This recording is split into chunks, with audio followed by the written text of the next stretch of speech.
dhe të na thot Noka sa prona ka dhe si i ka vënë, ku i gjeti parat. Dhe të na thot Sali Berisha sa prona ka dhe ku i gjeti parat. Dhe të na thot Sali Berisha ku i gjeti milionat e dollarëve që i dërgon tek ai La Civita.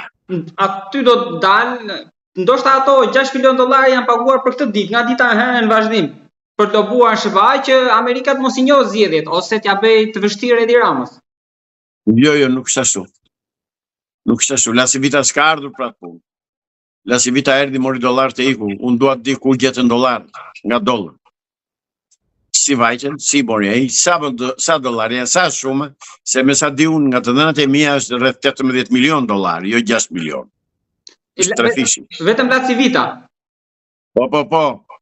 Dhe ky ashtu quajtur i lobim, kjo nuk është lobim, kjo është pagesë për të blerë nderin dhe karakterin e tij, për të hequr non gratën Sali Berisha. O zotëri, Sali Berisha është pengesa kryesore që rri Edi Rama në pushtet. Sali Berisha është më Edi Rama se Edi Rama. Dhe ata punojnë dhe luftojnë vetëm për interesat e tyre. Prandaj nuk i duan më demokratët e ndershëm. Pra, dollarët ikën, nuk dihet ku morën, Berisha humbi, non grata nuk u hoq. Fiks. Ky është rezultati i politikës së Sali Berishës.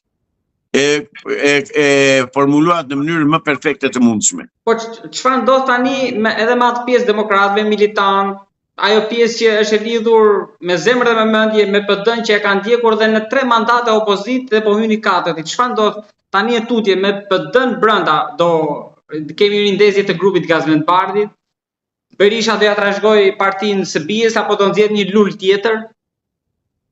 Berisha po e deklaroi e bija. Në qoftë se babai im tha heq jep dorëheqjen nga PD-ja, do kandidoj që ç'ke me të, tha. Atëre e bëjnë dinasti. Të vazhdojnë, unë nuk votoj për dinasti, zotëri.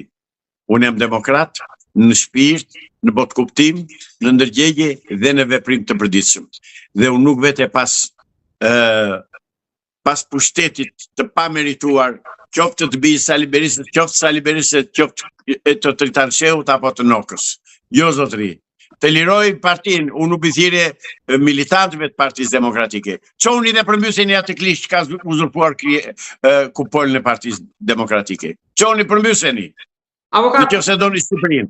A ka kush në gjykimin tuaj një deputet ose 2 ose 3 demokrat që kanë aq karakter që mund të ngrihen, do ngrihet i pari tani apo i dyti për folur? Asnjë nga ata, si të tërë ata janë vendosur me urdhër nga Sali Berisha. Nuk kanë dalë nga primaret. Ato të ashtu quajtura vënë në listat e mbyllura atë bandën e tij që ka uzurpuar tani kryesinë e Partisë Demokratike. Ndoshta edhe Bardhi jo, sepse mendoni që mundet të hesht apo i gjekmarkaj?